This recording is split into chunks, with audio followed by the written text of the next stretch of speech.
តើអ្វីទៅដែលធ្វើឲ្យ Lionel Messi ត្រូវបានមនុស្សរាប់លាននាក់ហៅថា God ឬកីឡាករបាល់ទាត់ដ៏អស្ចារ្យបំផុតគ្រប់សម័យតើវាជាទេពកោសល្យពីកំណើតឬជាការខិតខំមិនបោះបង់ថ្ងៃនេះយើងនឹងស្វែងយល់ពីដំណើរជីវិតដ៏អស្ចារ្យរបស់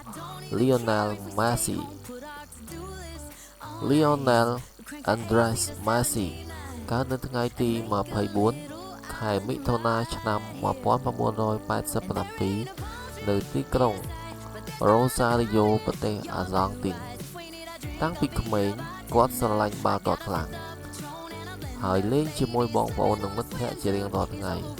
ប៉ុន្តែនៅអាយុ10ឆ្នាំ Messi ត្រូវបានគ្រូពេទ្យរកឃើញថាមានជំងឺខ្វះអរម៉ូនលូតលាស់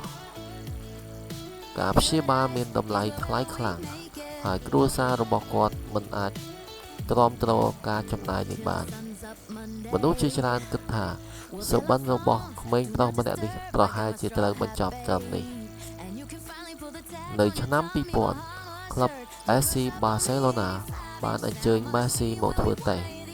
គាត់បានបង្ហាញទេពកោសល្យយ៉ាងអស្ចារ្យរហូតដល់ Barcelona សម្រេចចិត្តចុះកិច្ចសន្យានឹងជួយចេញថ្លៃព្យាបាលជំងឺរបស់គាត់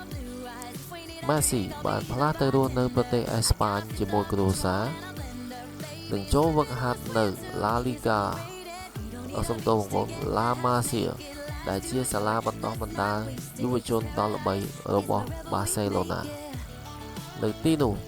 គាត់បានអភិវឌ្ឍជំនាញបច្ចេកទេសនិងការយល់ដឹងអំពីការប្រកួតរហូតក្លាយជាកីឡាករឆ្នើមម្នាក់ Messi បានបង្ហាញខ្លួនឲ្យក្រុមធំ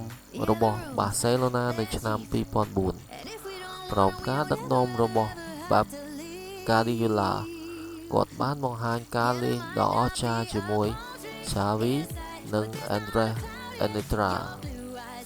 Barcelona ឈ្នះពានជាច្រើន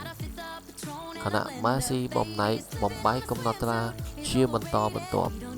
គាត់បានឈ្នះ Ballon d'Or ជាច្រើនលើកនិងក្លាយជាអ្នកសុទ្ធបញ្ចូលទីច្រើនជាងគេក្នុងប្រវត្តិសាស្ត្ររបស់ Barcelona ទោះជាជោគជ័យនៅក្លឹបក៏ដោយ Messi បានជួបការលំបាកជាមួយក្រុមជម្រើសជាតិអាហ្សង់ទីនគាត់បានបរាជ័យនៅវគ្គ FIFA World Cup ឆ្នាំ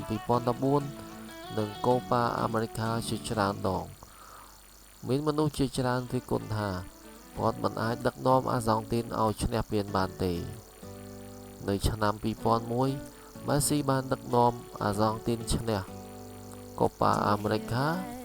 បន្ទាប់មកនៅឆ្នាំ2022គាត់បានដឹកនាំក្រុមឈ្នះ FIFA World Cup នៅកាតាការលើកពាន World Cup បានធ្វើឲ្យអ្នកគាំទ្រជាច្រើនជឿថា Messi បានបំពេញអាជីពរបស់គាត់យ៉ាងពេញលេញ Lionel Messi មិនត្រឹមតែជាកីឡាករបាល់ទាត់ដែលអស្ចារ្យនោះទេគាត់គឺជាគំរូនៃការខិតខំប្រឹងប្រែងការមិនបោះបង់និងការតស៊ូដើម្បីសម្រេចក្តីសុបិន